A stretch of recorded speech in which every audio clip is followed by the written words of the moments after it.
अस्सलामुअलैकुम दोस्तों, कैसे हैं आप सब। मैं आप सबको यूट्यूब चैनल इंग्लिश लिटरेचर पर वेलकम कहती हूँ। आज की इस वीडियो के अंदर जो टॉपिक हम कवर करने जा रहे हैं that is Coleridge views on Wordsworth's poetic diction. कि कोलरिज का वर्ड्सवर्थ की थ्योरी ऑफ पोएटिक डिक्शन के बारे में क्या व्यूज हैं, उन्होंने क्या क्रिटिसिज्म किया इनकी थ्योरी ऑफ पोएटिक डिक्शन के ऊपर। सब्जेक्ट हमारा लिटरेरी क्रिटिसिज्म है। ऑलरेडी हम लोग कोलरिज की बायोग्राफी लिटरेरिया को और विलियम वर्ड्सवर्थ का preface to the Lyrical Ballads cover कर चुके हुए हैं, जिसके अंदर हम लोगों ने लिरिकल बैलेड में डिटेल से डिस्कस किए थ्योरी ऑफ पोएटिक डिक्शन को, और बायोग्राफिया लिटरेरिया हम लोग ऑलरेडी कोलरिज के वेरियस कॉन्सेप्ट उसमें कवर कर चुके हैं।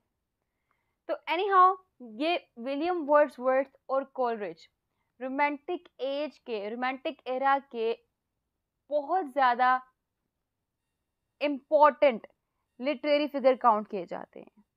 इन्होंने रोमांटिक इरा को, रोमांटिक एज को, रोमांटिक पीरियड को इन अ बेटर वे रेवोल्यूशनाइज किया है, बहुत बड़ी तब्दीली लेकर आए हैं। इवन के रोमांटिक एज की स्टार्ट ही विलियम वर्ड्सवर्थ और कोलरिज के collaborative work preface to the Lyrical Ballad से ही हुई थी। ये दोनों एक दूसरे के क्लोजेस्ट फ्रेंड्स थे। अब हम लोगों ने इस लेक्चर में बात करनी है वर्ड्सवर्थ के बारे में और कोलरिज के बारे में और उनके पोएटिक डिक्शन के बारे में, और एक दूसरे के व्यूज को लेकर हम लोगों ने डिस्कशन करनी है। तो टाइम को वेस्ट किए बगैर जो आज का लेक्चर करते हैं शुरू। फर्स्ट ऑफ ऑल हम पहले बात करते हैं कि वर्ड्सवर्थ का कॉन्सेप्ट ऑफ पोएटिक डिक्शन क्या है। अगर आपने विलियम वर्ड्सवर्थ पढ़ा हो तो आपने देखा होगा कि वो सिंपल लैंग्वेज यूज करते हैं, एवरीडे लैंग्वेज, वो लैंग्वेज जो कि एक ले मैन की लैंग्वेज होती है, जो कि आम आदमी की जुबान होती है, जो इजीली हर कोई अंडरस्टैंड कर सकता है। और यही उनका कॉन्सेप्ट है पोएटिक डिक्शन का भी। वो कहते हैं कि जो पोइट्री है उसमें जो लैंग्वेज है वो एवरीडे लैंग्वेज होनी चाहिए, सिंपल लैंग्वेज होनी चाहिए, और इंसान को जो लिखने की इंस्पिरेशन है वो नेचर से लेनी चाहिए। नेचर बेसिकली क्या है? सोर्स ऑफ इंस्पिरेशन है, जो इंसान को मोटिवेट करता है लिखने के लिए। और जब इंसान ने लिखना है तो वो लिखे किस तरह से? एक सिंपल लैंग्वेज को यूज करते हैं, कॉम्प्लेक्स लैंग्वेज का वो यूज ना करे, कॉम्प्लेक्स लैंग्वेज को, कॉम्प्लेक्सिटी को वो अवॉइड करे। एवरीडे लैंग्वेज, आम आदमी की जो जुबान है उसको लेके चले। जो थीम होते हैं वो भी कॉमन थीम होने चाहिए, प्लेसेस हैं वो भी कॉमन प्लेसेस होने चाहिए, यानी कि सब कुछ कॉमन, सब कुछ सिंपल। कोई डेकोरेटिव लैंग्वेज ना हो, कोई डेकोरेटिव स्टाइल ना हो, जो कि 18th सेंचुरी से चलता आ रहा था। कहते वो स्टाइल को निगेट किया था इन्होंने अपनी राइटिंग के अंदर, और जो इन्होंने उस स्टाइल को निगेट किया और सिंपल राइटिंग को अडॉप्ट किया, सिंपल थीम्स को अडॉप्ट किया, कॉमन नेचर को, कॉमन मैन को, कॉमन प्लेसेस को लेके आए थे। ये इनकी पोएटिक डिक्शन की थ्योरी है। इवन के ये कहते हैं जो पोएट है उस पोएट को भी जब वो पोएट्री कर रहा है तो क्या इमिटेटर नहीं होना चाहिए, यानी कि हाई फाई लेवल का नहीं लिखना चाहिए, इमिटेशन नहीं करनी चाहिए, बल्कि एक मीडिएटर होना चाहिए नेचर का। क्लियर? अब जरा स्क्रीन पे देखें। नंबर 1 है nature as the source. Wordsworth believed poetry should use simple language to express profound emotions and ideas. He looked to nature as the source of these ideas, using it as a way to connect with readers. Clear? Then है जी the ordinary and the commonplace. Wordsworth saw beauty in the ordinary everyday language of people and sought to capture and represent it in his poetry rather than using elevated and artificial language. Then है the poet's role. The poet was not an imitator or creator of language but a mediator of nature's deeper truth through his or her selection of common words. ये वही बात है जो मैंने अभी आपको उर्दू में बताई, जिसमें नजर आया हम लोगों को क्या कि जो लैंग्वेज है वो क्या है? रिफ्लेक्शन ऑफ रियलिटी है। लैंग्वेज डीपर ट्रुथ को कन्वे करती है और लैंग्वेज सिंपल होनी चाहिए। ठीक, अभी तक हम लोगों ने यहाँ पे ये देखा, लेकिन कोलरिज ने क्या कहा?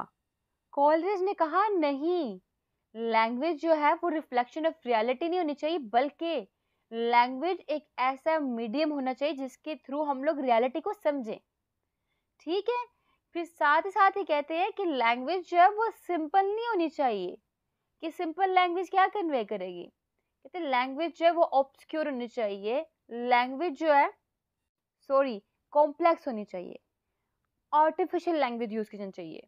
अगर सिंपल लैंग्वेज यूज करेंगे, एवरीडे लैंग्वेज यूज करेंगे, तो फिर जो हमारी कॉमन स्पीच है उसमें और पोइट्री में फर्क ही कोई नहीं रह जाएगा। तो पोइट्री को जो हमारी कॉमन लैंग्वेज होती है उससे डिफरेंशिएट करना चाहिए, ये कहते हैं कॉलरिज। और कहते हैं कि जो इमेजिनेशन है वो पोएटिक लैंग्वेज के अंदर एक इम्पॉर्टेंट रोल प्ले करती है। इमेजिनेशन है तो पोइट्री क्रिएट की जाती है, क्योंकि इमेजिनेशन जो है वो न्यू आइडियाज देती है आपको। आप पुराने आइडियाज को न्यू आइडियाज में ट्रांसफॉर्म करते हैं इमेजिनेशन को लेकर। क्लियर? तो ये कहते हैं, दूसरा वर्ड्सवर्थ ने कहा था सिंपल लैंग्वेज यूज करें, ये कहते हैं नहीं, सिंपल लैंग्वेज नहीं यूज करें, लैंग्वेज को आप कॉम्प्लेक्स यूज करें, आर्टिफिशियल लैंग्वेज यूज करें, डेकोरेटिव लैंग्वेज यूज करें, क्योंकि आर्टिफिशियल और डेकोरेटिव लैंग्वेज जो है मेटाफर आ जाए, सिंबल आ जाए, जिसके अंदर हमारे पास हाइपरबोली आ जाए, यानी कि फिगर ऑफ स्पीच यूज किए जाए, कहते हैं ऐसे की लैंग्वेज जो है वो डीपर मीनिंग कन्वे करती है। और वर्ड्सवर्थ ने कहा कि लैंग्वेज रिफ्लेक्शन ऑफ रियलिटी होनी चाहिए, लेकिन ये कहते हैं नहीं, रिफ्लेक्शन ऑफ रियलिटी नहीं होनी चाहिए, बल्कि लैंग्वेज ऐसी हो जिसके थ्रू हम लोग रियलिटी को अंडरस्टैंड करें। क्लियर? तो स्क्रीन पे देखिए जी, language as a medium. Coleridge believed that poetic language was not meant to be a reflection of reality, but rather a medium through which we can understand reality. फिर है the need for artifice. Coleridge argued that if poetic language is too simple, it obscures rather than clarifies the truth. क्या करेगी?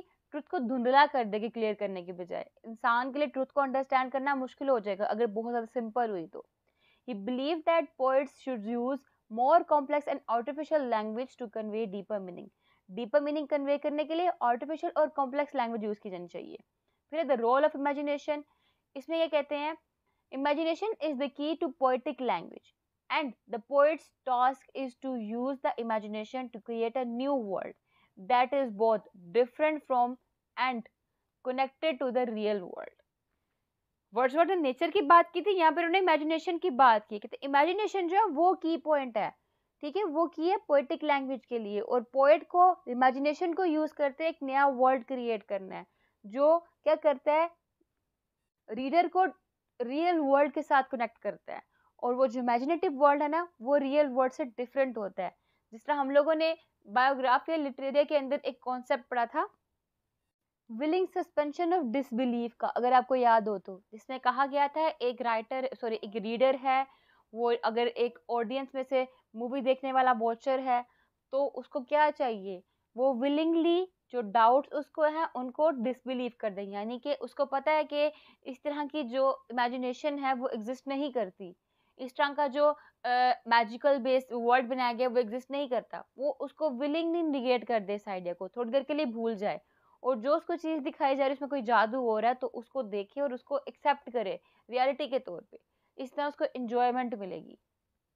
तो यहाँ पे वही बात कर रहे हैं कि इमेजिनेशन जो है वो एक पर्सन को रियल वर्ल्ड से कनेक्ट करती है, और एक ऐसा वर्ल्ड जो कि डिफरेंट होता है रियल वर्ल्ड से, वो वाला वर्ल्ड भी प्रोवाइड करती है।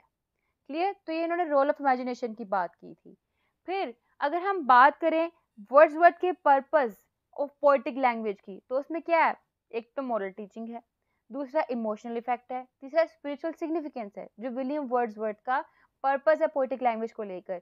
विलियम वर्ड्सवर्थ ने जो कहा था, विलियम वर्ड्सवर्थ का मानना है कि पोइट्री जो है वो मॉरल लेसन सिखाती है, पोइट्री जो है वो रीडर को एम्पैथी, ह्यूमिलिटी और दूसरे वर्च्यूज सिखाती है।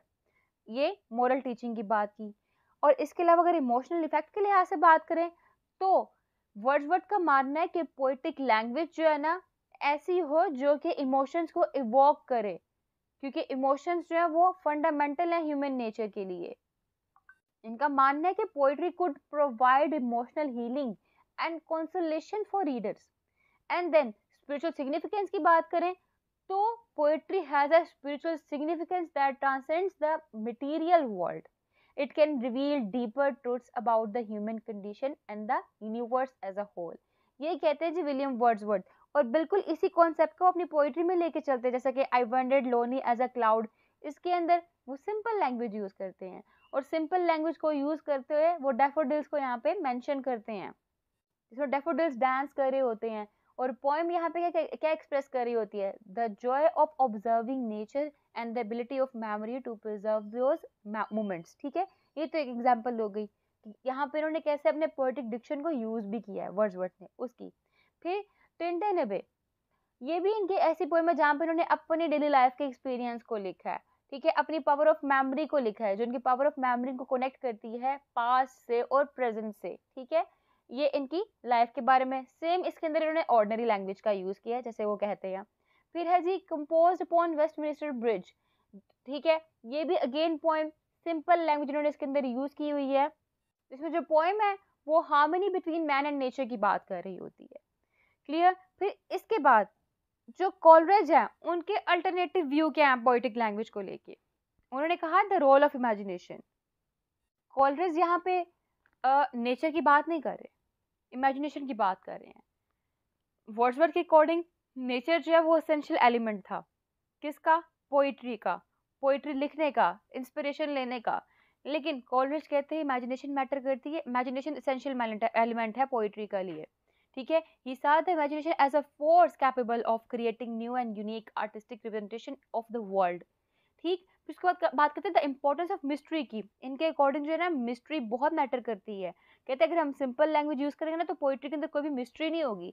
हम लोगों को चाहिए कि हम कॉम्प्लेक्स लैंग्वेज यूज करें, क्योंकि कॉम्प्लेक्स लैंग्वेज जो है ना वही पोइट्री के अंदर मिस्ट्री लेके आती है, और मिस्ट्री जो है वो प्लेजर प्रोवाइड करती है। और इसकी बेस पे क्या होता है, एक नया वर्ल्ड क्रिएट होता है, और नया वर्ल्ड क्रिएट होने से आपको नए आइडियाज आते हैं और आप उसको ज़्यादा एंजॉय कर पाते हो, आप न्यू पर्सपेक्टिव से देख पाते हो।